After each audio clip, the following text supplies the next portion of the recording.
गुरु जी का खालसा वाहिगुरु जी की फतेह। सतगुरु जी की शख्सियत जी बहुत पक्की शख्सियत है। बहुत पक्की का भाव होंगे जो यूनीवर्सल लैवल की हो। सतगुरु कलगीधर पातशाह जी को, गुरु नानक साहब जी की जोत को, गुरु ग्रंथ साहब जी के प्रकाश को, ये सिद्धांत को केवल पंजाब तक, इंडिया तक या किसी खिते तक बाउंड नहीं किया जा सकता, बल्कि नानक सतगुर ऐसा जानिए जो सब से लय मिलाए जी। सतगुरु का भाव, वो व्याख्या ये है कि सतगुरु ने पूरे विश्व पद्धर के उत्ते पूरी मनुखता की गल सोचनी। और इसे करके जदों भाई नंद लाल सिंह जी गुरु साहब जी की शख्सियत के संबंध में गल्लां करते हैं, विचारां करते हैं,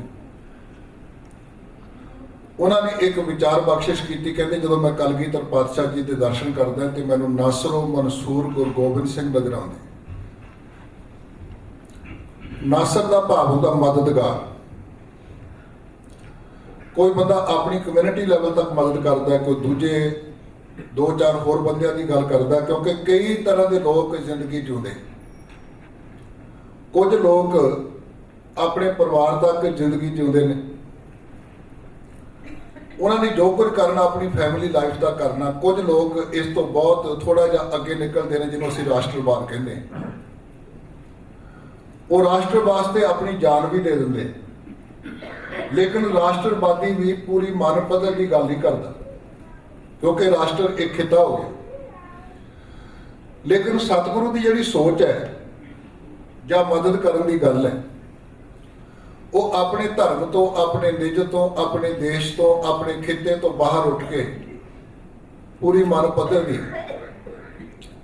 उन्होंने जिहड़ी सोच है, मानस की जात सब एक है पहचान। उन्होंने जिहड़ी सोच है, सबको मीत हम अपन कीना, हम सबना के साजन, दूर पर आयो मन का बिरहा ता मेल की ओ मेरे राजन। यही कारण है कि जदों 9 साल की उम्र है सतगुरु जी, 9 साल की उम्र के जो पंडित डेपूटेशन लैके आते, 16 पंडितों का डेपूटेशन है, पंडित किरपा राम जी को नाल लिया उन्होंने, क्योंकि पंडित किरपा राम जी सिख घराने विचों। सानू कई भुलेखा होना भी वो आम पंडितों वर्गा पंडित आ। पंडित किरपा राम जी जिहड़े ने, ये ब्रह्मदास जी के पड़पोते ने। ब्रह्मदास ने सिखी धारण की पहले पातशाही के समय। जदों गुरु नानक पातशाह जी दूजी उदासी में कश्मीर के दौरे पर गए, ये पंडित बड़ा हंकारी सी। और इस पंडित ने जो गोष्ठी की, सतगुरु ने उन्होंने जो गलबात समझाई, आप आसा की बार पढ़ते हैं भी नानक लेखा एक गल और हौमे चखना चाह। और इनू सिख बनाने तो बाद गुरु साहब की एक टेक्नीक बहुत वधिया सी कि जिस इलाके च गए ने, उस इलाके तो बंदा फड़ के उन्होंने सोध के उस इलाके में प्रचारक स्थापित करना, ताकि उन्होंने बोली की प्रॉब्लम ना आए, उन्होंने पहनण की प्रॉब्लम ना आए, उन्होंने रास्तियां की कोई मुश्किल ना आए। और गुरु नानक की यह तकनीक सदीवी काल की अज भी असी जे धर्म प्रचार नूं कामयाबी ना करना चाहते हैं कि हर खेतर के विचों लैके बच्चों नूं, नौजवानों नूं, मनुखा नूं गुरमत पढ़ा के उन्होंने उस इलाके में स्थापित किया जाए। सतगुरु जी ने कश्मीर के विच सेवा ला दी ब्रह्मदास की, और यदा खानदान अगे ये पंडित किरपा राम जी जिहड़े ने, ये 9वें पातशाह जी ने जो आनंदपुर साहब वसाया, तो आनंदपुर साहब के विच, क्योंकि जो अज भी असीं कोई कलोनी बनाते हैं, कोई नवा नगर वसाते हैं, वो स्कूल चाहिए, हॉस्पिटल चाहिए, तो सतगुरु जो नगर वसाते हैं उत्थे विद्यालय भी ने, ये संस्कृत विद्या पढ़ाते हैं पंडित किरपा राम जी। और ये सिख घराने विचों है। असीं भट बईयां पढ़ीए, हवाला साडे कोल रैफरेंस है कि किरपा राम पुत्र अडू राम, पोतरा नारायण दास, पड़पोता ब्रह्मदास, ये सिख है। इनू सिफारशी के तौर पर नाल लैके भी साडी गलबात करा, ना साडी गल मरड्या ने सुनी, ना किसी सकाच ने सुनी, ना किसी पठान ने सुनी, ना किसी होर जिहड़े अपने आप नूं बहादुर कहाउण वाले उन्हां लोकां ने सुनी।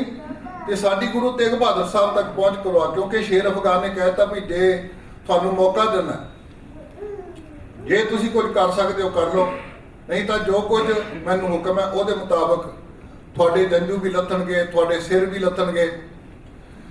ਇਹ ਸਤਿਗੁਰੂ ਪਾਤਸ਼ਾਹ ਜੀ ਦੇ ਕੋਲ ਆਏ ਔਰ 9 ਸਾਲ ਦੀ ਉਮਰ ਦੇ ਵਿੱਚ ਉਸ ਸਿਧਾਂਤ ਵਾਸਤੇ ਗੁਰੂ ਸਾਹਿਬ ਜੀ ਕਲਗੀਧਰ ਪਾਤਸ਼ਾਹ ਆਪਣੇ ਪਿਤਾ ਨੂੰ ਕੁਰਬਾਨੀ ਦੇਣ ਵਾਸਤੇ ਤਿਆਰ ਕਰ ਰਹੇ ਹੈ, ਭੇਜ ਰਹੇ ਹੈ, ਜਿਹਦੇ ਨਾਲ ਸਿੱਖ ਸਿਧਾਂਤ ਦਾ ਕੋਈ ਵਾਸਤਾ ਨਹੀਂ।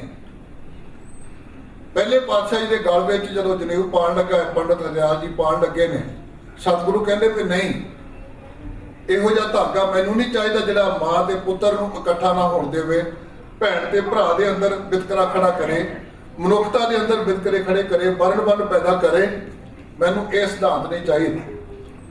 ਲੇਕਿਨ ਸਤਿਗੁਰੂ ਕਲਗੀਧਰ ਪਾਤਸ਼ਾਹ ਜੀ ਨੇ 9 ਸਾਲ ਦੀ ਉਮਰ ਦੇ ਵਿੱਚ ਉਹਨਾਂ ਲੋਕਾਂ ਦੇ ਮਦਦਗਾਰ ਬਣ ਕੇ ਧਰਮ ਦੀ ਰਾਖੀ ਕੀਤੀ। ਧਰਮ ਹੇਤ ਸਾਕਾ ਜਿਨ ਕੀ ਅਸੀਸ ਦਿਆ ਪਰ ਸਿਰ ਨਾ ਦਿਆ। ਔਰ ਗੁਰੂ ਤੇਗ ਬਹਾਦਰ ਸਾਹਿਬ ਜੀ ਨੇ ਆਪਣੇ ਪੁੱਤਰ ਦਾ ਹੁਕਮ ਮੰਨ ਕੇ ਸੀਸ ਦਿੱਤਾ ਹੈ, ਲੇਕਿਨ ਆਪਣਾ ਜੋ ਇਰਾਦਾ ਸੀ, ਜੋ ਸਿਰੜ ਸੀ, ਉਹ ਨਹੀਂ ਦਿੱਤਾ। ਉਹ ਤੋਂ ਸਤਿਗੁਰੂ ਡਾਵਾਡੋਲ ਨਹੀਂ ਹੋਏ। ਔਰ ਇਸ ਕਰਕੇ ਅੱਜ ਜਦੋਂ ਅਸੀਂ ਦੇਖੀਏ ਕਿ ਸਾਡੀ ਜ਼ਿੰਦਗੀ ਦੇ ਅੰਦਰ ਧਰਮ ਨੂੰ ਅਸੀਂ ਫੈਲਾਉਣਾ ਚਾਹੁੰਦੇ ਹਾਂ, ਆਪਣੇ ਬੱਚਿਆਂ ਨੂੰ ਸੰਭਾਲਣਾ ਚਾਹੁੰਦੇ ਹਾਂ, ਜਾਂ ਅਸੀਂ ਮਦਦਗਾਰ ਬਣਨਾ ਚਾਹੁੰਦੇ ਹਾਂ, ਇਹ ਮਦਦਗਾਰ ਬਣਨ ਵਾਸਤੇ ਸਾਨੂੰ ਸੋਚ ਥੋੜੀ ਜਿਹੀ ਵਾਈਡ ਕਰਨ ਦੀ ਜ਼ਰੂਰਤ ਹੈ। ਕਿਉਂਕਿ ਜੇ ਅਸੀਂ ਅੱਜ ਆਪਣੀ ਜਨਰੇਸ਼ਨ ਨੂੰ ਸੰਭਾਲਣਾ ਚਾਹੁੰਦੇ ਹਾਂ, ਹੁਣ ਇਹ ਸਕੱਤਰ ਸਾਹਿਬ ਕਹਿ ਰਹੇ ਸਨ, ਮੈਂ ਵੀ ਕਹਿ ਰਿਹਾ, ਤੁਸੀਂ ਵੀ ਕਹਿ ਰਹੇ ਕਿ ਸਾਡੇ ਬੱਚੇ ਗੁਰਦੁਆਰੇ ਨਹੀਂ ਆਉਂਦੇ, ਕਿਉਂਕਿ ਉਹਨਾਂ ਬੱਚਿਆਂ ਦੇ ਸਾਹਮਣੇ ਜਦੋਂ ਗੱਲ ਕਰਦੇ ਹੋ ਕਹਿੰਦੇ ਸਾਨੂੰ ਸਮਝ ਕੁਝ ਨਹੀਂ ਲੱਗਦਾ, ਸਾਡੇ ਲੈਵਲ ਦੀ ਗੱਲ ਨਹੀਂ ਹੋ ਰਹੀ। ਤੇ ਅਸੀਂ ਧਿਆਨ ਮਾਰ ਕੇ ਵੇਖੀਏ ਤੇ ਕੌਮੀ ਪੱਧਰ ਦੇ ਉੱਤੇ ਪੰਜਾਬ ਵਿੱਚ ਵੀ ਵੇਖ ਲਈਏ, ਬਾਹਰ ਵੀ ਵੇਖ ਲਈਏ, ਜਿੱਥੇ ਵੀ ਸਿੱਖ ਰਹਿੰਦਾ ਹੈ, ਵੀ ਇੱਕ ਪਿੰਡ ਦੇ ਵਿੱਚ 3 ਗੁਰਦੁਆਰੇ, 4 ਗੁਰਦੁਆਰੇ, 5 ਗੁਰਦੁਆਰੇ, 6 ਗੁਰਦੁਆਰੇ ਹੋ ਸਕਦੇ ਹੈ। ਲੇਕਿਨ 6 ਪਿੰਡਾਂ ਵਿੱਚ, 10 ਪਿੰਡਾਂ ਵਿੱਚ ਤੁਹਾਨੂੰ ਸਕੂਲ ਕਿੰਨੇ ਲੱਭਣਗੇ? ਜਿਨ੍ਹਾਂ ਸਕੂਲਾਂ ਦੇ ਵਿੱਚ ਅਸੀਂ ਆਪਣੇ ਬੱਚਿਆਂ ਨੂੰ ਜਿੱਥੇ ਅਕੈਡਮਿਕ ਲੈਵਲ ਉੱਚਾ ਕਰੀਏ, ਉਹਨਾਂ ਨੂੰ ਗਿਆਨ ਦਈਏ, ਨਾਲ ਉਹਨਾਂ ਨੂੰ ਗੁਰਮਤਿ ਪੜ੍ਹਾਉਣ ਦਾ ਪ੍ਰਬੰਧ ਕੀਤਾ ਹੋਵੇ। ਔਰ ਇਹਦੇ ਨਾਲ, ਕਿਉਂਕਿ ਅਸੀਂ ਜਦੋਂ ਸੇਵਾ ਦੀ ਗੱਲ ਕਰਨੀ ਹੈ ਤੇ ਸੇਵਾ ਉਸ ਢੰਗ ਨਾਲ ਕੀਤੀ ਜਾਏ ਕਿ ਪੂਰੀ ਮਨ ਪੱਧਰ ਦੀ ਸੇਵਾ ਹੋਵੇ। ਔਰ ਸਕੂਲ ਐਸਾ ਇੱਕ ਇੰਸਟੀਟਿਊਸ਼ਨ ਹੈ ਜਿੱਥੇ ਧਰਮ ਦੀ ਗੱਲ ਨਹੀਂ ਵੀ ਉੱਥੇ ਕੇਵਲ ਸਿੱਖ ਹੀ ਪੜ੍ਹਨਗੇ। ਜਦੋਂ ਅਸੀਂ ਸਕੂਲ ਖੋਲਾਂਗੇ ਕਿਸੇ ਏਰੀਏ ਦੇ ਵਿੱਚ, ਉਸ ਸਕੂਲ ਦੇ ਵਿੱਚ ਹਿੰਦੂ ਬੱਚੇ ਵੀ ਆਣਗੇ, ਮੁਸਲਮਾਨ ਬੱਚੇ ਵੀ ਆਣਗੇ, ਈਸਾਈ ਬੱਚੇ ਵੀ ਆਣਗੇ, ਔਰ ਸਾਨੂੰ ਮੌਕਾ ਬਣੇਗਾ ਆਪਣੀ ਗੱਲ ਨੂੰ ਕਰਨ ਦਾ, ਆਪਣੇ ਸਿਧਾਂਤ ਨੂੰ ਉਹਨਾਂ ਸਾਹਮਣੇ ਰੱਖਣ ਦਾ, ਸੱਚ ਕਹਿਣ ਦਾ। ਫਿਰ ਦੂਸਰੇ ਨੰਬਰ ਤੇ ਆਪਾਂ ਵੇਖੀਏ ਵੀ ਜੇ ਇੱਕ ਪਿੰਡ ਦੇ ਅੰਦਰ, ਇੱਕ ਨਗਰ ਦੇ ਅੰਦਰ 3-3, 4-4 ਗੁਰਦੁਆਰੇ ਹੈਗੇ ਆ, ਲੇਕਿਨ 10 ਪਿੰਡਾਂ 'ਚ ਹਸਪੀਟਲ ਇੱਕ ਵੀ ਨਹੀਂ ਹੈ, ਇਹਦੇ ਵੱਲ ਧਿਆਨ ਕਿਹਨੇ ਦੇਣਾ? ਅਸੀਂ ਧਿਆਨ ਦੇਣਾ ਨਾ। ਕਿਉਂਕਿ ਜਦੋਂ ਅਸੀਂ ਮਨ ਪੱਧਰ ਦੇ ਉੱਤੇ ਗੱਲ ਕਰਾਂਗੇ ਗੁਰੂ ਦੀ, ਤੇ ਦੁਖਿਆਰੇ ਕੋਲ ਜਾ ਕੇ ਗੱਲ ਕਰਾਂਗੇ, ਜਿਹੜੇ ਲੋਕ ਅੱਜ ਧਰਮ ਦੀ ਗੱਲ ਕਰਦੇ ਨੇ ਜਾਂ ਧਰਮ ਨੂੰ ਲੈ ਕੇ ਤੁਰੇ ਨੇ ਜਾਂ ਧਰਮ ਵਿੱਚ ਸਭ ਤੋਂ ਵੱਡੇ ਹੋ ਗਏ ਨੇ, ਉਹਨਾਂ ਲੋਕਾਂ ਨੇ ਲੋਕਾਂ ਦੀ ਦੁੱਖ ਦੀ ਰਗ ਜਿਹਨੂੰ ਕਹਿੰਦੇ ਆਪਾਂ, ਉਹਨੂੰ ਹੱਥ ਪਾਉਣ ਦਾ ਯਤਨ ਕੀਤਾ। ਦੇਖੋ ਨਾ, ਇੱਕ ਬੰਦਾ ਬਿਮਾਰ ਹੈ, ਮੈਂ ਬਿਮਾਰ ਬੰਦੇ ਨੂੰ ਜਾ ਕੇ ਲੈਕਚਰ ਦਿੰਦਾ ਵੀ ਅੰਮ੍ਰਿਤ ਪਾਨ ਕਰ, ਸ੍ਰੀ ਸਾਹਿਬ ਪਾ, ਤੂੰ ਦਸਤਾਰ ਸਜਾ, ਉਹਨੂੰ ਇਹ ਲੈਕਚਰ ਦੀ ਲੋੜ ਨਹੀਂ, ਉਹਨੂੰ ਦਵਾਈ ਦੀ ਜ਼ਰੂਰਤ ਹੈ। ਉਹਦੇ ਵਾਸਤੇ ਮੈਡੀਸਨ ਚਾਹੀਦੀ ਹੈ, ਉਹਦੇ ਵਾਸਤੇ ਐਂਬੂਲੈਂਸ ਚਾਹੀਦੀ ਹੈ। ਇਸ ਕਰਕੇ ਸਤਿਗੁਰੂ ਦੇ ਬਾਰੇ ਜਿਹੜੀ ਗੱਲ ਭਾਈ ਨੰਦ ਲਾਲ ਜੀ ਨੇ ਕੀਤੀ ਹੈ ਵੀ ਨਾਸਰੋ ਮਨਸੂਰ ਗੁਰੂ ਗੋਬਿੰਦ ਸਿੰਘ ਕਲਗੀਧਰ ਪਾਤਸ਼ਾਹ ਜੀ ਮਦਦਗਾਰ ਨੇ, ਮਨੁੱਖਤਾ ਦੇ ਮਦਦਗਾਰ ਨੇ। ਫਿਰ ਸਾਨੂੰ ਸੋਚਣਾ ਪਏਗਾ ਵੀ ਸਾਨੂੰ ਜਿੱਥੇ ਅਸੀਂ ਗੁਰੂ ਘਰ ਬਣਾਉਂਦੇ ਆ, ਪਿੰਡ 'ਚ ਇੱਕੋ ਹੀ ਗੁਰਦੁਆਰਾ ਬਹੁਤ ਹੈ, ਇੱਕ ਏਰੀਆ ਵਿੱਚ ਇੱਕੋ ਗੁਰਦੁਆਰਾ ਬਹੁਤ ਹੈ, ਜਿੱਥੇ ਜ਼ਰੂਰਤ ਉੱਥੇ ਗੁਰਦੁਆਰਾ ਬਣਾਓ। ਅਸੀਂ ਅਰਦਾਸ ਵੀ ਰੋਜ਼ ਕਰਦੇ ਹਾਂ, ਚੌਂਕੀਆਂ, ਝੰਡੇ, ਬੁੰਗੇ, ਜੁਗੋ ਜੁਗ ਅਟਲ, ਧਰਮ ਕਾ ਜੈਕਾਰ। ਔਰ ਸ਼ਾਮ ਨੂੰ ਇਹ ਵੀ ਪੜ੍ਹਦੇ ਆ ਵੀ ਜਿੱਥੇ ਜਾਏ ਵਹਿ ਮੇਰੇ ਸਤਿਗੁਰੂ ਸੋ ਥਾਨ ਸੁਹਾਵਾ ਰਾਮ ਰਾਜੇ, ਗੁਰਸਿੱਖੀ ਸੋ ਥਾਨ ਭਾਲਿਆ ਲੈ ਧੂੜ ਮੁਖ ਲਾਵਾ। ਅਸੀਂ ਗੁਰਧਾਮਾਂ ਦੀ ਸੰਭਾਲ ਵੀ ਕਰਨੀ ਹੈ, ਸੇਵਾ ਵੀ ਕਰਨੀ ਹੈ। ਲੇਕਿਨ ਇਹਦੇ ਨਾਲ ਆਪਾਂ ਇਸ ਪੱਖ ਤੋਂ ਉਜਾਗਰ ਹੋਈਏ, ਇਸ ਪੱਖ ਤੋਂ ਸੁਚੇਤ ਹੋਈਏ, ਅਲਰਟ ਹੋਈਏ ਤਾਂ ਅਸੀਂ ਲੋਕਾਂ ਦੇ ਮਦਦ ਕਰਕੇ ਕਿਵੇਂ ਬਣ ਸਕਦੇ, ਆਪਣੇ ਬੱਚਿਆਂ ਦੇ, ਆਪਣੀ ਜਨਰੇਸ਼ਨ ਦੇ ਮਦਦ ਕਰਕੇ ਕਿਵੇਂ ਬਣ ਸਕਦੇ ਹਾਂ। ਉਹਦੇ ਵਾਸਤੇ ਸਾਨੂੰ ਜ਼ਰੂਰੀ ਹੈ ਵੀ ਅਕਲੀ ਸਾਹਿਬ ਸੇਵੀਏ, ਅਕਲੀ ਪਾਈਏ ਮਾਨ, ਅਕਲੀ ਪੜ੍ਹ ਕੇ ਬੁੱਝੀਏ, ਅਕਲੀ ਕੀਤੇ ਦਾਨ। ਵੀ ਹਰ ਕੰਮ ਅਕਲ ਦੇ ਨਾਲ ਕੀਤਾ ਜਾਏ। ਜੇ ਅਸੀਂ ਰੁਮਾਲਾ ਸਾਹਿਬ ਭੇਟ ਕਰਨਾ, ਪਹਿਲਾਂ ਪੁੱਛੋ ਆ ਕੇ ਪ੍ਰਬੰਧਕ ਸਭਾਵਾਂ ਨੂੰ ਪੁੱਛੋ, ਪ੍ਰਧਾਨ ਜੀ ਨੂੰ ਪੁੱਛੋ, ਸਕੱਤਰ ਸਾਹਿਬ ਨੂੰ ਪੁੱਛੋ, ਗ੍ਰੰਥੀ ਜੀ ਨੂੰ ਪੁੱਛੋ ਵੀ ਇੱਥੇ ਰੁਮਾਲੇ ਦੀ ਜ਼ਰੂਰਤ ਹੈਗੀ ਹੈ। ਜੇ ਰੁਮਾਲਾ ਸਾਹਿਬ ਦੀ ਜ਼ਰੂਰਤ ਹੈ, ਰੁਮਾਲਾ ਸਾਹਿਬ ਭੇਟ ਕਰੋ। ਸਾਡੇ ਚੋਂ ਕਿੰਨੇ ਨੇ ਜਿਹੜੇ ਸੁਖਾਸਨ ਵਾਲੇ ਕਦੀ ਰੁਮਾਲੇ ਭੇਟ ਕਰਦੇ ਹੋ? ਕਿਉਂਕਿ ਅਸੀਂ ਟ੍ਰੈਡੀਸ਼ਨ ਦੇ ਪਿੱਛੇ ਚੱਲਦੇ ਹਾਂ। ਔਰ ਤੁਸੀਂ ਇੱਕ ਗੱਲ ਦੇਖੋ ਵੀ ਹਰ ਗੁਰਦੁਆਰੇ ਦੇ ਅੰਦਰ ਜਦੋਂ ਅਲਮਾਰੀ ਖੋਲਦੇ ਆ ਤੇ ਰੁਮਾਲੇ ਹੇਠਾਂ ਡਿੱਗਦੇ, ਔਰ ਜੋ ਕੁਝ ਹਾਲਤ ਹੁਣ ਪੰਜਾਬ ਦੇ ਵਿੱਚ ਹੋ ਰਹੀ, ਛਪੜਾ ਚ ਰੁਲ ਰਿਹਾ। ਔਰ ਮੈਂ ਪਿੱਛੇ ਸਰੀ ਸਾਂ ਇੱਕ ਵਾਰ, ਉੱਥੇ ਸਕੱਤਰ ਸਾਹਿਬ ਨੇ ਅਨਾਉਂਸਮੈਂਟ ਕੀਤੀ ਵੀ ਅਸੀਂ ਹੁਣ ਪਰਮਿਸ਼ਨ ਲੈ ਕੇ ਆਏ ਵੀ ਅਸੀਂ ਅੱਜ $10 ਮਿਲੀਅਨ ਕੈਨੇਡੀਅਨ ਦੇ ਰੁਮਾਲਿਆਂ ਦਾ ਸੰਸਕਾਰ ਕਰਨਾ। $10 ਮਿਲੀਅਨ ਕੈਨੇਡੀਅਨ ਇੱਕ ਯੂਨੀਵਰਸਿਟੀ ਖੜੀ ਕੀਤੀ ਜਾ ਸਕਦੀ ਹੈ, ਚੰਗਾ ਹਸਪੀਟਲ ਖੜਾ ਕੀਤਾ ਜਾ ਸਕਦਾ ਹੈ, ਚੰਗੇ ਮੈਡੀਕਲ ਕਾਲਜ ਬਣਾਏ ਜਾ ਸਕਦੇ ਹੈ, ਜੇ ਅਕਲ ਤੋਂ ਕੰਮ ਲਿਆ ਜਾਏ। ਜੇ ਕਲਗੀਧਰ ਪਾਤਸ਼ਾਹ ਜੀ ਦੇਖੋ ਨਾ, ਕਦੀ 7ਵੇਂ ਪਾਤਸ਼ਾਹ ਜੀ ਦੇ ਸਮੇਂ ਔਰੰਗਜ਼ੇਬ ਨੂੰ ਮੁੱਛ ਦੀ, ਛੇੜ ਦੀ ਮੁੱਛ ਦਾ ਬਾਲ ਪਾ ਕੇ ਉਹਨੇ ਖਿਲਾਤਾ ਚੌਲਾਂ ਦੇ ਵਿੱਚ, ਖੁਰਾਕ ਦੇ ਵਿੱਚ। ਦੁਨੀਆ ਭਰ ਦੇ ਡਾਕਟਰ ਜ਼ੋਰ ਲਾ ਹਟੇ, ਲੇਕਿਨ 7ਵੇਂ ਪਾਤਸ਼ਾਹ ਜੀ ਦੇ ਦਵਾਖਾਨੇ ਵਿੱਚੋਂ ਆ ਕੇ ਤੰਦਰੁਸਤ ਹੁੰਦਾ। ਉਹ ਕਿਉਂ ਨਹੀਂ 7ਵੇਂ ਪਾਤਸ਼ਾਹ ਦੀ ਗੱਲ ਕਰੇਗਾ? ਇੱਕ ਬਾਦਸ਼ਾਹ ਵੀ, ਇੱਕ ਰਾਜ ਪ੍ਰਬੰਧ ਵੀ। ਇਸ ਕਰਕੇ ਸਤਿਗੁਰੂ ਪਾਤਸ਼ਾਹ ਜੀ ਨੇ ਜਿਹੜੀ ਗੱਲ ਭਾਈ ਨੰਦ ਲਾਲ ਜੀ ਕਹਿੰਦੇ ਨਾਸਰੋ ਮਨਸੂਰ ਗੁਰੂ ਗੋਬਿੰਦ ਸਿੰਘ, ਏਜ ਦੀ ਮਨਜ਼ੂਰ ਗੁਰੂ ਗੋਬਿੰਦ ਸਿੰਘ, ਏਜ ਦੀ ਮਨਜ਼ੂਰ ਦਾ ਭਾਵ ਉਹ ਰੱਬ ਦੇ ਦਰ ਦੇ ਉੱਤੇ ਪ੍ਰਵਾਨ ਨੇ। ਤੇ ਰੱਬ ਦੇ ਦਰ ਦੇ ਉੱਤੇ ਪ੍ਰਵਾਨ ਹੋਣ ਵਾਸਤੇ ਗੁਰੂ ਨਾਨਕ ਸਾਹਿਬ ਦੇ ਘਰ ਦੇ ਅੰਦਰ ਇੱਕੋ ਤਰੀਕਾ ਹੈ ਵੀ ਵਿੱਚ ਦੁਨੀਆ ਸੇਵ ਕਮਾਈਏ ਤਾਂ ਦਰਗਾਹ ਬੈਸਣ ਪਾਈਏ। ਰੱਬ ਦੇ ਘਰ ਵਿੱਚ ਜਿਹਨੇ ਪ੍ਰਵਾਨ ਹੋਣਾ ਹੈ ਉਹ ਇੱਕ ਤਰੀਕਾ ਅਪਣਾ ਲਵੇ ਵੀ ਮਾਨਵ ਪੱਧਰ ਦੇ ਉੱਤੇ ਸੇਵਾ ਕਰੇ, ਉਹ ਮਨੁੱਖੀ ਪੱਧਰ ਦੇ ਉੱਤੇ ਸੇਵਾ ਕਰੇ ਔਰ ਅਕਲ ਨਾਲ ਸੇਵਾ ਕਰੇ। ਕਿਉਂਕਿ ਗੁਰੂ ਦੇ ਦਰ ਦੇ ਉੱਤੇ ਸੇਵਾ ਕਰਨ ਵਾਸਤੇ ਵੀ ਸਤਿਗੁਰੂ ਨੇ ਹੁਕਮ ਕੀਤਾ ਹੈ ਵੀ ਸਾ ਸੇਵਾ ਕੀਤੀ ਸਫਲ ਹੈ, ਜੇ ਸਤਿਗੁਰ ਕਾ ਮਨ ਮੰਨੇ ਜਾਂ ਸਤਿਗੁਰ ਕਾ ਮਨ ਮੰਨਿਆ ਤਾਂ ਪਾਪ ਕਸੰਬਲ ਭੰਨੇ।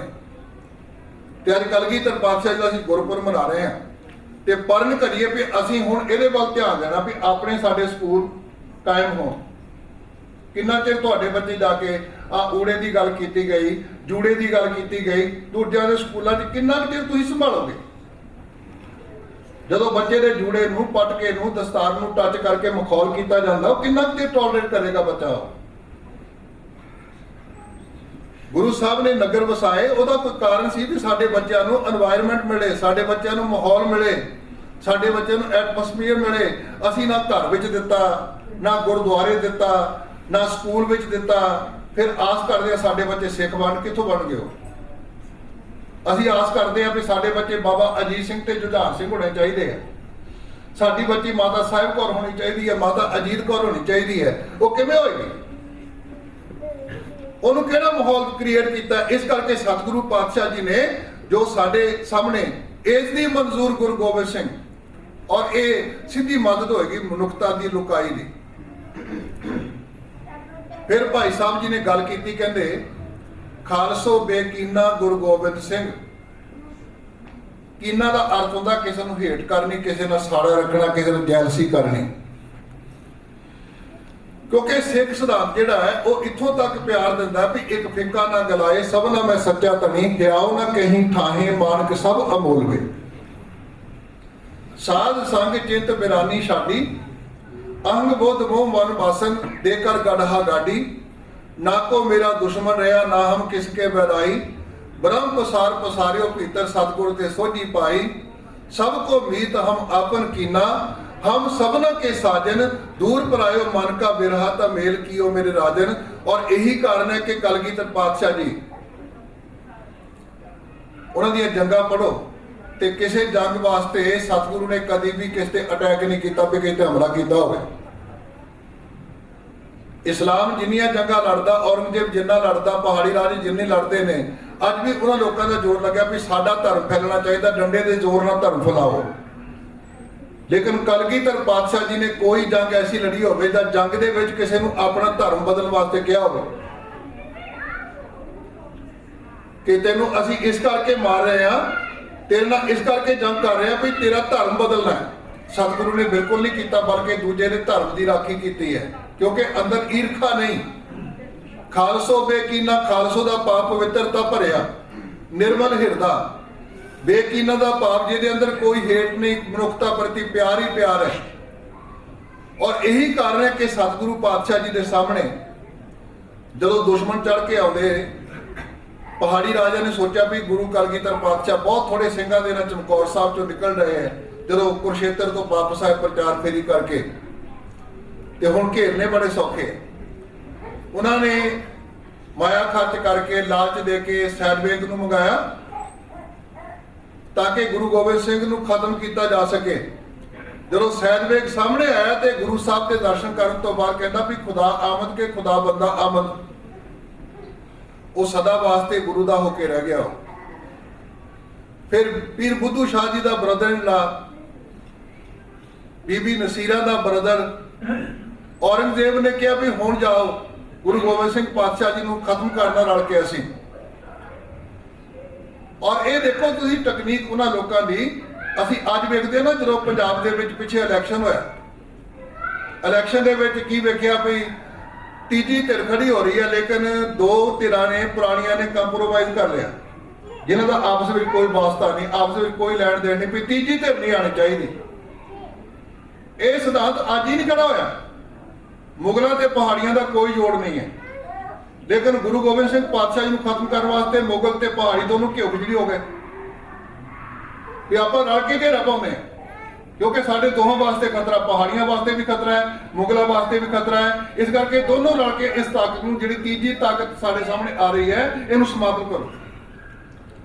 यह सिद्धांत इतिहास अपने आप को रिपीट करता रहता है। ते खालसो बेकीना गुरु गोबिंद सिंह, लेकिन कलगीधर पातशाह जी ने अपन जंगां दे विच किसी नूं धर्म बदल वास्ते नहीं कहा, और अपनी जिंदगी में कभी धर्म बदल वास्ते नहीं किया। इत्थों तक कि जिस पठान ने जमशैद ने गुरु साहब के उत्ते वार किया ना, जो गुरु साहब ने उन्होंने सोह दिता, उत्थे उहदे प्राण निकले, कहता हाय अम्मा। सतगुरु कहते अम्मा कहने का बेला नहीं, हाय अल्लाह कह, तेनों अल्लाह चेते करने की लोड़ है। किड्डी उदारता है, किड्डा नोबल खो है। और किसी भी बीबी की बेपति अचानक तौर के उत्ते जे किसी ने गलती करने का यतन किया, सतगुरु ने उस वेले फालन करके बुलाए, और जो कुछ सिद्धांत दिते सानू वो मन पद्धर ते दिते, जिहदे नाल पूरी मनुखता का भला हो सके। जे केसां की गल की, मैं कल भी गल की सी, जे पूरी मानवता पूरी मनुखता पूरा विश्व पद्धर के उत्ते सारे लोग कुदरत के दिते स्वरूप नूं ना छेड़न ते असीं सचमुच नहीं कुदरत के सब बंदे नजर आवांगे, क्योंकि ये दात हर मनुख मात्र नूं किसे घर च पैदा हो रहा है। जो उन्हें डिफरेंट करना मेल ते फीमेल नूं कर दिता, उन्हें ਉਹਦੇ ਵਿੱਚ ਮਨੁੱਖ ਕੁਝ ਨਹੀਂ ਕਰਨ ਜੋਗਾ, ਵਿਗਿਆਨ ਕੁਝ ਨਹੀਂ ਕਰਨ ਜੋਗੀ, ਮੈਡੀਕਲ ਸਾਇੰਸ ਕੁਝ ਨਹੀਂ ਕਰ ਸਕਦੀ, ਲੇਕਿਨ ਸਾਰਿਆਂ ਨੂੰ ਇੱਕ ਸਰੂਪ ਦਿੱਤਾ। ਸਤਿਗੁਰੂ ਨੇ ਜੇ ਕੇਸਾਂ ਦੀ ਗੱਲ ਕੀਤੀ ਹੈ, ਕੁਦਰਤੀ ਗੱਲ ਨੂੰ ਸੰਭਾਲਣ ਦਾ ਦਿੱਤਾ ਹੈ, ਤੇ ਅੱਜ ਸਾਨੂੰ ਮੈਡੀਕਲ ਸਾਇੰਸ ਪੜ੍ਹ ਕੇ ਵੇਖੋ ਤੁਸੀਂ, ਅੱਜ ਜਿੰਨਾ ਵਿਟਾਮਿਨ ਡੀ ਸਾਡੇ ਬੋਨ ਸਿਸਟਮ ਨੂੰ ਮਜ਼ਬੂਤ ਕਰਨ ਵਾਸਤੇ, ਹੱਡੀਆਂ ਦੀ ਮਜ਼ਬੂਤੀ ਵਾਸਤੇ ਵਿਟਾਮਿਨ ਡੀ ਚਾਹੀਦਾ ਹੈ, ਉਹ ਸਭ ਤੋਂ ਜ਼ਿਆਦਾ ਧੁੱਪ ਤੋਂ ਕੇਸਾਂ ਨਾਲ ਪ੍ਰਾਪਤ ਹੁੰਦਾ ਹੈ। ਬਾਕੀ ਹੋਰ ਸਾਡੀ ਲੋੜ ਹੈ ਕਿ ਅੱਜ ਅਸੀਂ ਬੱਚਿਆਂ ਦੇ ਸਾਹਮਣੇ ਡਾਕਟਰ ਨੂੰ ਬੁਲਾ ਕੇ ਨਾ ਚੰਗੇ ਚੰਗੇ ਡਾਕਟਰ ਸੈਮੀਨਾਰ ਕਰਵਾਈਏ, ਔਰ ਉਹਨਾਂ ਬੱਚਿਆਂ ਨੂੰ ਜਾਣੂ ਕਰਵਾਈਏ ਵੀ ਮੈਡੀਕਲ ਸਾਇੰਸ ਕੀ ਕਹਿੰਦੀ ਹੈ। ਫਿਰ ਸਕਾਲਰ ਬਣਾਈਏ ਧਾਰਮਿਕ ਤੌਰ ਦੇ ਉੱਤੇ, ਕਿਉਂਕਿ ਕੋਈ ਵੀ ਧਰਮ ਕੇਸਾਂ ਦੀ ਬੇਅਦਬੀ ਕਰਨ ਵਾਸਤੇ ਨਹੀਂ ਕਹਿੰਦਾ, ਨਾ ਹਿੰਦੂ ਧਰਮ ਕਹਿੰਦਾ। ਦੇਖੋ ਅੱਜ ਉਹਨਾਂ ਨੂੰ ਰਾਮ ਲੀਲਾ ਕਰਨੀ ਹੋਵੇ, ਕ੍ਰਿਸ਼ਨ ਲੀਲਾ ਕਰਨੀ ਹੋਵੇ, ਤੇ ਵਿਸ਼ਵਾਮਿੱਤਰ ਜੀ ਦੇ ਸਰੂਪ ਨੂੰ ਪੇਸ਼ ਕਰਨਾ ਹੋਵੇ, ਕੇਸ ਦਾੜੀ ਤੋਂ ਬਿਨਾਂ ਕਰ ਸਕਦੇ ਹੋ। ਰਾਮਚੰਦਰ ਜੀ ਦੇ ਸਰੂਪ ਨੂੰ ਕਰਨਾ ਹੋਵੇ ਕਰ ਸਕਦੇ ਹੋ। ਈਸਾ ਜੀ ਦੇ ਸਰੂਪ ਨੂੰ ਕਰਨਾ ਹੋਵੇ ਕਿਵੇਂ ਕਰਨਗੇ ਹੋ। ਹਜ਼ਰਤ ਮੁਹੰਮਦ ਸਾਹਿਬ ਦੇ ਸਰੂਪ ਨੂੰ ਕਰਨਾ ਹੋਵੇ ਕਿਵੇਂ ਕਰਨਗੇ ਹੋ।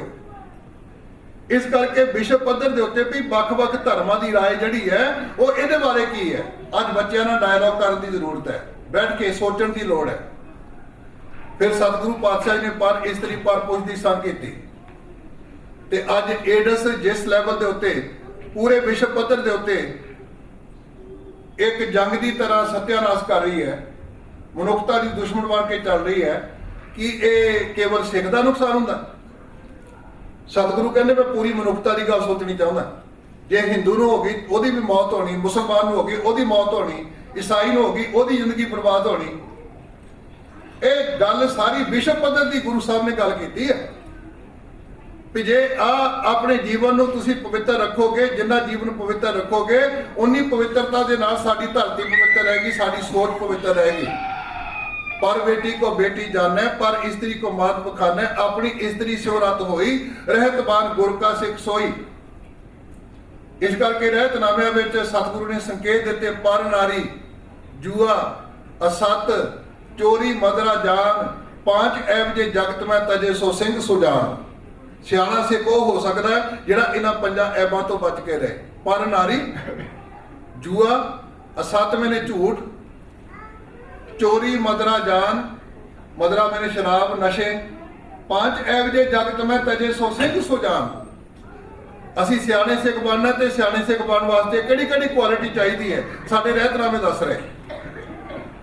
तंबाकू का सेवन कल मैं गल की भी WHO अज रौला पा रहा पूरे विश्व पद्धर के उत्ते, पूरा वीक काम कर रहा भी एक हफ्ता असी मनाना ये विरुद्ध। ते सानू गुरु गोबिंद सिंह पातशाह दे धन्नवादी नहीं होना चाहिए जिन्होंने अज तो सदियां पहले सोचा। ते जे अज सिख आंदा होवे जो पंजाब की हालत है, सिख ओदी चाह बना के पींदा होवे, किसी भी रूप च खांदा होवे, ते कलगीधर पातशाह जी की कहंदे होणगे, की सोचते होणगे। इस करके सतगुरु पातशाह जी ने साडे सरबत दे भले वास्ते, मानवता दे भले वास्ते, साडे भलाई वास्ते एक कार्य कीते। कोई सिख गुलाम रहना चाहता, कोई हिंदू गुलाम रहना चाहता, कोई मुसलमान गुलाम रहना चाहता। पुट्ठा ना खाना, पुट्ठा खाण दे उत्ते पाबंदी लानी, ये तो गुलामी नूं कट्टण दी गल है। अपनी गुलामी वास्ते हमेशा तत्पर रहो भी गुलामी तो आजाद होना सी। देखो ना, एक बंदे नूं कहा भी तू आ चीज़ नहीं खानी, साडे सामने बैठ के तू केवल साडी मर्जी की खुराक खाएगा, वो बंदा तंदुरुस्त रहेगा। वो कौम कभी तंदुरुस्त रह सकती जिहड़ा दूजे की मर्जी की खुराक खांदी होवे। ਉਹਦੇ ਵਾਸਤੇ ਤਾਂ ਬਾਬਾ ਹੋਰ ਖਾਣਾ ਖੁਸ਼ੀ ਖੁਆਰ, ਜੇ ਖਾਦੇ ਤਨ ਪੀੜੀਆਂ ਮਨ ਮੈਂ ਚੱਲੇ ਬੇਕਾਰ, ਹਰ ਵੇਲੇ ਉਹਦੀ ਗੁਲਾਮੀ ਬਣੀਗੀ।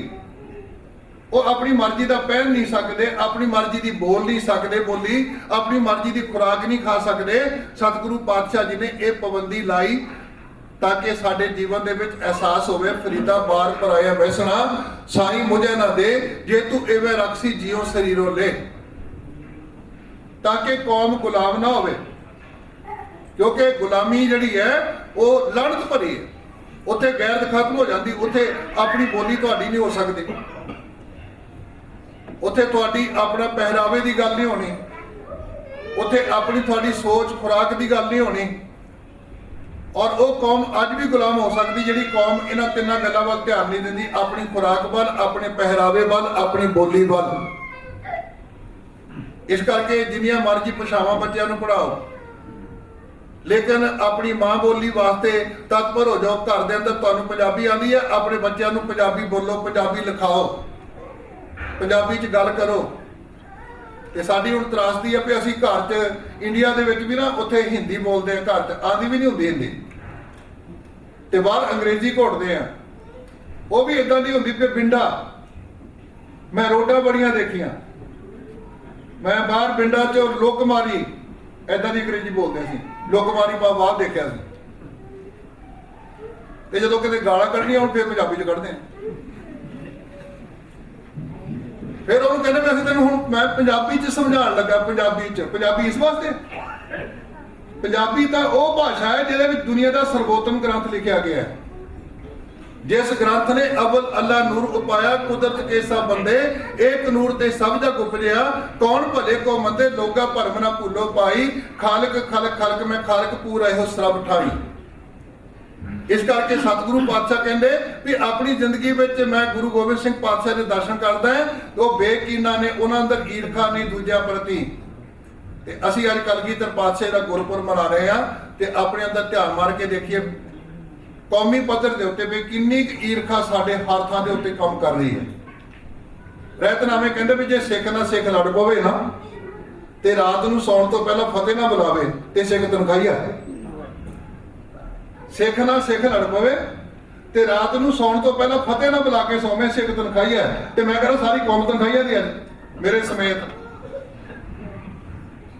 ਅਸੀਂ ਆਪਣੇ ਭਰਾਵਾਂ ਨਾਲ ਕੀ ਕਰਦੇ, ਆਪਣੇ ਪਰਿਵਾਰਾਂ 'ਚ ਕੀ ਕਰਦੇ, ਆਪਣੇ ਕੌਮਾਂ ਪੱਧਰ 'ਚ ਕੀ ਕਰਦੇ, ਗੁਰਦੁਆਰਿਆਂ 'ਚ ਕੀ ਕਰਦੇ ਆ, ਉਹ ਸਾਡੇ ਸਾਹਮਣੇ। ਤੇ ਗੁਰਪੁਰਬ ਅਸੀਂ ਸ਼ਤਾਬਦੀਆਂ ਮਨਾਈ ਜਾਂਦੇ ਹਾਂ।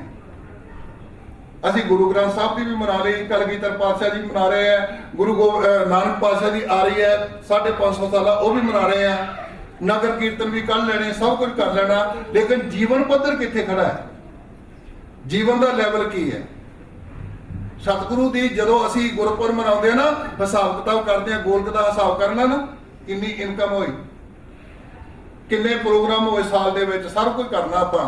ਲੇਕਿਨ ਇਹ ਵੀ ਹਿਸਾਬ ਲਾਇਓ ਵੀ ਸਾਡੇ ਜੀਵਨ ਦੇ ਵਿੱਚ ਕੋਈ ਤਬਦੀਲੀ, ਕ੍ਰਾਂਤੀ ਕਿੰਨੀ ਆਈ, ਬਦਲਾਵ ਕਿੰਨਾ ਆਇਆ, ਅਸੀਂ ਸੱਚ ਦੇ ਨੇੜੇ ਕਿੰਨੇ ਹੋਏ। ਖਾਲਸੋ ਬੇਕੀਨਾ ਗੁਰੂ ਗੋਬਿੰਦ ਸਿੰਘ, ਹੱਕ ਹੱਕ ਆਈਨਾ ਗੁਰੂ ਗੋਬਿੰਦ ਸਿੰਘ। ਹੱਕ ਦਾ ਭਾਵ ਹੁੰਦਾ ਸੱਚ, ਆਈਨਾ ਕਹਿੰਦੇ ਸ਼ੀਸ਼ੇ ਨੂੰ। ਜੇ ਗੁਰੂ ਨਾਨਕ ਪਾਤਸ਼ਾਹ ਜੀ ਨੇ ਬਾਬਰ ਨੂੰ ਸ਼ੀਸ਼ਾ ਦਿਖਾਇਆ ਵੀ ਤੂੰ ਧੱਕਾ ਕਰਦਾ ਹੈ, ਪੂਰੀ ਮਨੁੱਖਤਾ ਦੇ ਨਾਲ, ਮਾਨਵਤਾ ਦੇ ਨਾਲ, ਪਾਪ ਕੀ ਜਾਂਦੇ ਲੈ ਕਾਬਲ ਨੂੰ ਧਾਇਆ, ਜੋਰੀ ਮੰਗੇ ਦਾਨ ਬੇ ਲਾ ਲੋ, ਸ਼ਰਮ ਤੁਹਾਨੂੰ ਦੇ ਛੱਪ ਖਲੋਏ, ਕੂੜ ਫਿਰਿਆ ਪ੍ਰਧਾਨ ਬੇ ਲਾ ਲੋ। ਤੇ ਸਤਿਗੁਰੂ ਪਾਤਸ਼ਾਹ ਜੀ ਨੇ ਔਰੰਗਜ਼ੇਬ ਨੂੰ ਜਿਹੜੀ ਚਿੱਠੀ ਲਿਖੀ, ਉਹ ਸ਼ੀਸ਼ਾ ਦਿਖਾਇਆ ਕਿ ਤੇਰੇ ਸਾਹਮਣੇ ਤੇਰੇ ਕਸਮਨਾਮੇ ਜਿਹੜੇ ਆ ਉਹ ਮੇਰੇ ਕੋਲ ਪਏ ਆ। ਤੇਰੇ ਬਖਸ਼ੀਆਂ ਨੇ, ਅਹਿਲਕਾਰਾਂ ਨੇ, ਤੇਰੇ ਕਮਾਂਡਰਾਂ ਨੇ ਮੇਰੇ ਨਾਲ ਕੀ ਕੀਤਾ, ਤੂੰ ਆਪਣੇ ਪਿਓ ਨਾਲ ਕੀ ਕੀਤਾ, ਆਪਣੇ ਭਰਾਵਾਂ ਨਾਲ ਕੀ ਕੀਤਾ। ਉਹਨੂੰ ਸ਼ੇਰ ਲਿਖਿਆ, ਨਾ ਇਮਾਮ ਪ੍ਰਸਤੀ, ਨਾ ਉਜਾਏ ਦੀਨ, ਨਾ ਸਾਹਿਬ ਸ਼ਨਾਸੀ, ਨਾ ਮੁਹੰਮਦ ਯਕੀਨ। ਕਹਿੰਦੇ ਤੂੰ ਆਪਣੇ ਆਪ ਨੂੰ ਇਸਲਾਮ ਦਾ ਪੈਰੋਕਾਰ, ਬਹੁਤ ਵੱਡਾ ਆਗੂ ਸਮਝਦਾ ਵੀ ਮੈਂ ਇਸਲਾਮ ਦਾ ਬੋਲਬਾਲਾ ਕਰਨਾ ਹੈ, ਪਰ ਤੇਰੇ ਕੋਲ ਈਮਾਨ ਨਾਂ ਦੀ ਕੋਈ ਚੀਜ਼ ਨਹੀਂ ਹੈ। ਜਿਸ ਔਰੰਗਜ਼ੇਬ ਤੋਂ ਦੁਨੀਆ ਡਰਦੀ ਹੈ, ਹੱਕ ਹੱਕ ਆਈਨਾ ਗੁਰੂ ਗੋਬਿੰਦ ਸਿੰਘ, ਉਹਨੂੰ ਸ਼ੀਸ਼ਾ ਦਿਖਾ ਰਿਹਾ ਵੀ ਤੇਰਾ ਅੰਦਰ ਕੀ ਹੈ, ਤੇਰੀ ਆਦਤ ਕੀ ਹੈ।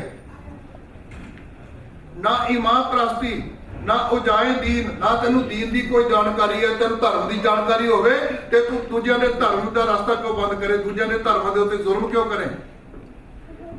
ਨਾ ਸਾਹਿਬ ਸਨਾਸ਼ੀ, ਤੈਨੂੰ ਨਾ ਅੱਲਾਹ ਤਾਲਾ ਦੀ ਸ਼ਨਾਖਤ ਹੈ, ਤੈਨੂੰ ਪਹਿਚਾਣ ਨਹੀਂ। ਜੇ ਪਹਿਚਾਣ ਹੋਵੇ, ਤੂੰ ਪੂਰੀ ਮਾਨਵਤਾ ਵਿੱਚੋਂ ਅੱਲਾਹ ਤਾਲਾ ਨੂੰ ਵੇਖੇ। ਜੋ ਦਿਸੈ ਸੋ ਤੇਰਾ ਰੂਪ, ਗੁਣ ਨਿਧਾਨ ਗੋਬਿੰਦ ਅਨੂਪ, ਸਿਮਰ ਸਿਮਰ ਸਿਮਰ ਜਨ ਸੋਏ, ਨਾਨਕ ਕਰਮ ਪ੍ਰਾਪਤ ਹੋਏ।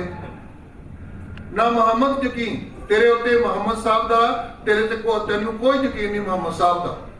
ਮੁਹੰਮਦ ਸਾਹਿਬ ਇਹ ਕਹਿਣਗੇ ਵੀ ਕੁਰਾਨ ਦੀ ਕਸਮ ਖਾ ਕੇ ਮੁੱਕਰ ਜਾ। ਜਦੋਂ ਕਲਗੀਧਰ ਪਾਤਸ਼ਾਹ ਜੀ ਮਾਲਵੇ ਦੇ ਇਲਾਕੇ ਧਰਮ ਪ੍ਰਚਾਰ ਕਰ ਰਹੇ ਨਾ, ਉੱਥੇ ਇੱਕ ਬਹਿਮੀ ਨਾਂ ਦਾ ਮੁਸਲਮਾਨ, ਉਹ ਸਿੱਖ ਬਣਿਆ, ਉਹਨੇ ਅਮਰ ਛਕ ਲਿਆ, ਪੀਰ ਸੀਗਾ ਆਪਣਾ। ਉਹਦੇ ਪਿੱਛੇ ਕਾਫੀ ਫਾਲੋਅਰ ਗਿਣਤੀ, ਬਹੁਤ ਗਿਣਤੀ ਸਨ। ਉਹ ਅਜਮੇਰ ਸਿੰਘ ਬਣ ਗਿਆ। ਜਦੋਂ ਅਜਮੇਰ ਸਿੰਘ ਬਣ ਗਿਆ, ਉਹਦੇ ਜਿਹੜੇ ਫਾਲੋਅਰ ਸਨ ਨਾ, ਉਹਨਾਂ ਨੇ ਬੜਾ ਉਹਨੂੰ ਤੰਗ ਕੀਤਾ ਵੀ ਤੂੰ ਬਹੁਤ ਵੱਡਾ ਪਾਪ ਕੀਤਾ, ਵੀ ਕਾਫਰਾਂ ਦਾ ਤੂੰ ਅੰਮ੍ਰਿਤਪਾਨ ਕੀਤਾ, ਕਾਫਰ ਗੁਰੂ ਦਾ ਤੂੰ ਸਿੱਖ ਬਣ ਗਿਆ। ਜਾ ਕੇ ਉਹਨੇ ਬਿਠਾ ਕੇ ਕਹਿਣ ਲੱਗਾ ਮੇਰੀ ਗੱਲ ਸੁਣੋ, ਤੁਸੀਂ ਕਿਹਨੂੰ ਮਹੱਤਵਪੂਰਨ ਸਮਝਦੇ ਹੋ, ਕਿਹਨੂੰ ਮਹਾਨ ਸਮਝਦੇ, ਜਿਹੜਾ ਕੁਰਾਨ ਦੀ ਕਸਮ ਖਾ ਕੇ ਮੁੱਕਰ ਜਾਏ, ਜਿਹੜਾ ਕੁਰਾਨ ਦੀ ਕਸਮ ਤੇ ਵਿਸ਼ਵਾਸ ਕਰੇ। ਉਹ ਕਹਿੰਦੇ ਜਿਹੜਾ ਕੁਰਾਨ ਦੀ ਕਸਮ ਤੇ ਵਿਸ਼ਵਾਸ ਕਰੇ, ਕਹਿੰਦੇ ਫਿਰ ਗੁਰੂ ਗੋਬਿੰਦ ਸਿੰਘ ਮਹਾਨ। ਮੈਂ ਇਸ ਕਰਕੇ ਸਿੱਖ ਬਣਿਆ, ਜਿਹੜਾ ਦੂਜੇ ਧਰਮਾਂ ਦਾ ਸਤਿਕਾਰ ਕਰਨਾ ਜਾਣਦਾ ਹੈ, ਦੂਜੇ ਲੋਕਾਂ ਦਾ ਸਤਿਕਾਰ ਕਰਨਾ ਜਾਣਦਾ ਹੈ, ਪੂਰੀ ਮਾਨਵਤਾ ਦਾ ਸਤਿਕਾਰ ਕਰਨਾ ਜਾਣਦਾ ਹੈ। ਇਸ ਕਰਕੇ ਮੈਂ ਉਹਦਾ ਸਿੱਖ ਬਣਿਆ। ਇਸ ਪੱਧਰ ਦੇ ਉੱਤੇ ਕਦੋਂ, ਜਦੋਂ ਅੰਦਰ ਕੋਈ ਈਰਖਾ ਨਹੀਂ, ਕੋਈ ਸਾੜਾ ਨਹੀਂ, ਸਭ ਕੋ ਮੀਤ ਹਮ ਆਪਨ ਕੀਨਾਂ ਦੀ ਭਾਵਨਾ ਪੈਦਾ ਹੋ ਗਈ, ਔਰ ਸੱਚ ਕਹਿਣ ਦੀ ਭਾਵਨਾ ਪੈਦਾ ਹੋ ਗਈ, ਅੰਦਰ ਜੁਰਤ ਪੈਦਾ ਹੋ ਗਈ ਵੀ ਸੱਚ ਕੀ ਬਾਣੀ ਨਾਨਕੇ ਆਖੇ, ਸੱਚ ਸੁਣਾਈ ਸੀ, ਸੱਚ ਕੀ ਮੇਲਾ। ਅੱਜ ਸਾਡੀ ਹਾਲਤ ਕੀ ਹੈ? ਅਸੀਂ ਬਰਾਦਰੀ ਬਾਤ ਤੋਂ ਲੈ ਕੇ ਹਰ ਗੱਲ ਦਾ ਪੱਖ ਕਰਦੇ ਹਾਂ, ਲੇਕਿਨ ਕਦੀ ਸੋਚਿਆ ਕਿ ਕਲਗੀਧਰ ਪਾਤਸ਼ਾਹ ਜੀ ਦੇ ਸਾਹਮਣੇ ਅਸੀਂ ਜਦੋਂ ਹੋਵਾਂਗੇ, ਸਾਡੀ ਬਰਾਦਰੀ ਤਾਂ ਕਲਗੀਧਰ ਪਾਤਸ਼ਾਹ ਜੀ ਵਾਲੀ ਹੋਣੀ ਚਾਹੀਦੀ। ਭਾਈ ਸ਼ਹਿਦਾ ਜੀ ਮਲਾਹ ਦਾ ਕੰਮ ਕਰਦੇ, ਅਨੰਦਪੁਰ ਸਾਹਿਬ ਦੇ ਏਰੀਏ 'ਚ ਬੇੜੀ ਚਲਾਉਂਦੇ, ਕਿਉਂਕਿ ਦਰਿਆ ਪੈਂਦਾ ਸਤਲੁਜ। ਤੇ ਸਤਿਗੁਰੂ ਪਾਤਸ਼ਾਹ ਜੀ ਨੇ ਇੱਕ ਦਿਨ ਸਤਲੁਜ ਨੂੰ ਪਾਰ ਕਰਕੇ ਕਿਤੇ ਜਾਣਾ, ਤੇ ਸੈਦੇ ਨੂੰ ਬੁਲਾਇਆ, ਤੇ ਸੈਦਾ ਬੇੜੀ ਲੈ ਕੇ ਆ ਗਿਆ। ਸਤਿਗੁਰੂ ਦੇ ਨਾਲ ਸਿੰਘ ਵੀ ਬਹਿ ਗਏ, ਸਤਿਗੁਰੂ ਬਹਿ ਗਏ, ਤੇ ਦੂਜੇ ਕਿਨਾਰੇ ਜਦੋਂ ਲੱਗੇ ਨਾ ਜਾ ਕੇ ਸਤਲੁਜ ਦੇ, ਤੇ ਸਤਿਗੁਰੂ ਨੇ ਬੜੇ ਪਿਆਰ ਨਾਲ ਪੁੱਛਿਆ, ਸੈਦਾ ਜੀ ਦੱਸੋ ਤੁਹਾਡਾ ਕਿੰਨਾ ਕਿਰਾਇਆ? भाई शहदा जी हाथ जोड़ के कहते भी सच्चे पातशाह ਅਸੀਂ अपनी बरादरी वालों तो किराया चार्ज नहीं करते। ध्यान देना, ਅਸੀਂ अपनी बरादरी वालों तो किराया चार्ज नहीं करते। सतगुरु कहते तेरी ते मेरी बरादरी किवें? कहने लगा सच्चे पातशाह मैं भी मला, तुसी भी मला। अज तुसी मेरी बेड़ी च बैठ के इस किनारे पहुंचे हो ते मैं तुहाडी बेड़ी च बैठा है, किरपा करके मैनूं संसार सागर तो पार कर दिओ। साडी भावना कदों बनेगी साडी बरादरी गुरु वाली होवे, साडी जात गुरु वाली होवे, साडे अंदर एक कौमी दर्द पैदा होवे, खालसा मेरो रूप है खास, खालसे मैं हूं करो निवास। देखो ना किस लैवल के उत्ते गुरु साहब ने सिख नूं लिआंदा कि खालसा मेरो रूप है खास। खालसा किहदे वर्गा? गुरु वर्गा। ते गुरु किहदे वर्गा? ਜਦੋਂ ਅਸੀਂ ਗੁਰਬਾਣੀ ਨੂੰ ਗੁਰੂ ਗ੍ਰੰਥ ਸਾਹਿਬ ਨੂੰ ਪੁੱਛ ਕੇ ਵੇਖੀਏ ਵੀ ਸਤਿਗੁਰੂ ਨੇ ਇਹ ਤਾਂ ਦੱਸਤਾ ਵੀ ਖਾਲਸਾ ਗੁਰੂ ਵਰਗਾ ਹੈ ਤੇ ਗੁਰੂ ਕਿਹਦੇ ਵਰਗਾ ਹੈ? ਤੇ ਸਤਿਗੁਰੂ ਗੁਰੂ ਗ੍ਰੰਥ ਸਾਹਿਬ ਜੀ ਵਿਆਖਿਆ ਦਿੰਦੇ, ਕਹਿੰਦੇ ਨਾਨਕ ਸੋਧੇ ਸਿਮਰਤ ਵੇਦ ਪਾਰ ਬ੍ਰਹਮ ਗੁਰ ਨਾਹੀ ਭੇਦ। ਗੁਰੂ ਰੱਬ ਵਰਗਾ ਹੈ। ਤੇ ਜੇ ਪੁੱਛੇ ਰੱਬ ਕਿਹਦੇ ਵਰਗਾ? ਖਾਲਸਾ ਗੁਰੂ ਵਰਗਾ ਤੇ ਗੁਰੂ ਰੱਬ ਵਰਗਾ ਤੇ ਰੱਬ ਕਿਹਦੇ ਵਰਗਾ? ਭਗਤ ਰਵਿਦਾਸ ਜੀ ਨੇ ਬਚਨ ਕੀਤਾ, ਕਹਿੰਦੇ ਕਹੋ ਰਵਿਦਾਸ अकथ कथा पौकाए करीजै, जैसा तू तैसा तू ही क्या उपमा दीजै। परमात्मा नूं किहड़ी उपमा दित्ती जा सकदी, किहड़ी तशबीह दित्ती जा सकदी? जे परमात्मा नूं उपमा नहीं दित्ती जा सकदी, परमात्मा वर्गे गुरु नूं दित्ती जा सकदी है ते गुरु वर्गे खालसे नूं दित्ती जा सकदी है। सतगुरु ने किस लैवल के उत्ते सिख नूं लिया के खड़ा कीता? मोह मैं प्रभ मैं दास मैं रंचक नहीं भेव। मेरे विच ते परमात्मा विच ते खालसे विच कोई अंतर नहीं। मोह मैं प्रभ मैं दास मैं रंचक नहीं भेव। मेरे विच खालसे विच ते रब विच कोई अंतर नहीं। असी पैरल हो गए हैं, इको लाइन विच आके खड़े हो गए हैं। ते उस लाइन च जिन्हें शामिल होना ना, वो शामिल होने वास्ते जो निजम दिते ने गुरु साहब ने पंजां प्यारिਆਂ ਨੂੰ, जो निजम आप अपनाए गुरु साहब ने, उन्हां निजमां दी आपां पालना करिए। बोले सो निहाल। उन्हां निजमां ਨੂੰ अपना के हर बंदा हर गुरसिख माई भाई जिहड़ा है वो अपनी जिंदगी च गुरु का रूप बन सकता है। खालसो बेकीना गुरु गोबिंद सिंह, हक हक आईना गुरु गोबिंद सिंह। फिर भाई साहब कहते हक हक आदेश गुरु गोबिंद सिंह बादशाह दरवेश।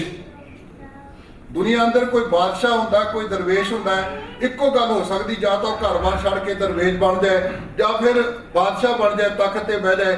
लेकिन डॉक्टर लतीफ ने जिहड़ी गल कीती, कहता कमाल दी है भी जो मैं कलगीधर पातशाह जी तख्त ते बैठिया वेखदा ना, सतगुरु पातशाह देखो ना नगर वसाने, ये आज़ादी वाल तुरन की गल है। जे पहाड़ी राजे उदों साथ देंदे ते हिंदुस्तान कलगीधर पातशाह के टाइम के उत्ते आज़ाद हो जाना सी। लेकिन त्रासदी भी जिन्हां वास्ते लड़ रहे हैं, जिन्हां की आज़ादी वास्ते, वो लोग विरोधी है। उदों ही हिंदुस्तान आज़ाद हो जाना सी। ते सतगुरु पातशाह जी ने अज देखो ना, जे असी पंजाब दे विच किते भी अपने शहर का नाम कन्वर्ट करना होवे, वो सेंटर तो परमिशन लैनी पैनी। ते उस वेले औरंगजेब की हुकूमत होवे, बाबर की हुकूमत होवे, हुमायूं की हुकूमत होवे, अकबर की हुकूमत होवे, ते गुरु साहब नगर बसा रहे। ये आज़ादी वाल नूं तुरन दा बेस है। अज असी हवा च तीर मारते हैं आज़ादी दी गल्लां करके, और गुरु साहब ने वो आज़ादी वाल नूं तुर के फिर नगारा किस गल का प्रतीक है? राज शक्ति का।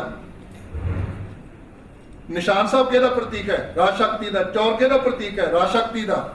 पालकी किहदा प्रतीक है? राज शक्ति की। सज्जन सच्चा पातशाह सिर शाहां दे शाह, जिस पास बैठे हैं सोई है सबना दा वेसा। एक पैरल सरकार कलगीधर पातशाह जी ने खड़ी की। लतीफ कहना जो मैं ये सारा कुछ वेखदा है तो मैनू कलगीधर बादशाह नजर आते।